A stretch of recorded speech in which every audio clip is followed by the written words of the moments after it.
il significato della vostra presenza qui in questi giorni a Saronno?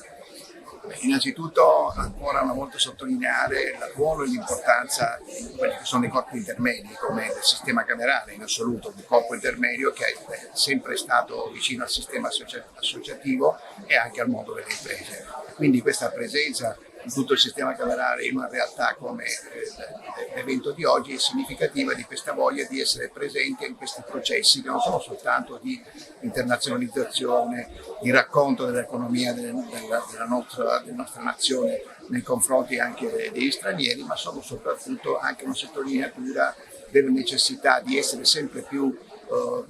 focalizzati sulla transizione ambientale.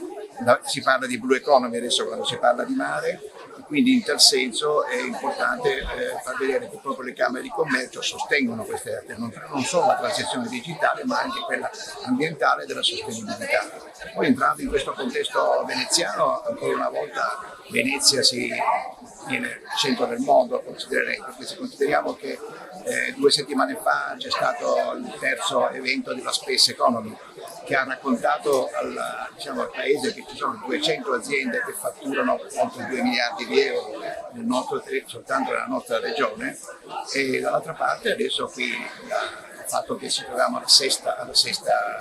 manifestazione del Salone Nautico è una testimonianza che le nostre imprese, che in questi ultimi anni hanno avuto dal 2015 ad oggi una crescita del 29% e rappresentano una grande opportunità per il territorio, per l'occupazione, per il mondo delle imprese in generale. Quindi un segnale importante per il futuro. Assolutamente sì, e ce n'è proprio bisogno in questo momento. Il futuro si gioca anche su queste cose, sul fatto che siamo sempre più globalizzati, anche se qualcuno adesso, parlando di geopolitica, continua a sostenere che la globalizzazione non esiste più, ma in realtà lo siamo, quantomeno dal punto di vista dei beni di consumo, della voglia di tempo libero, della voglia di fare delle cose che sono un po' fuori dal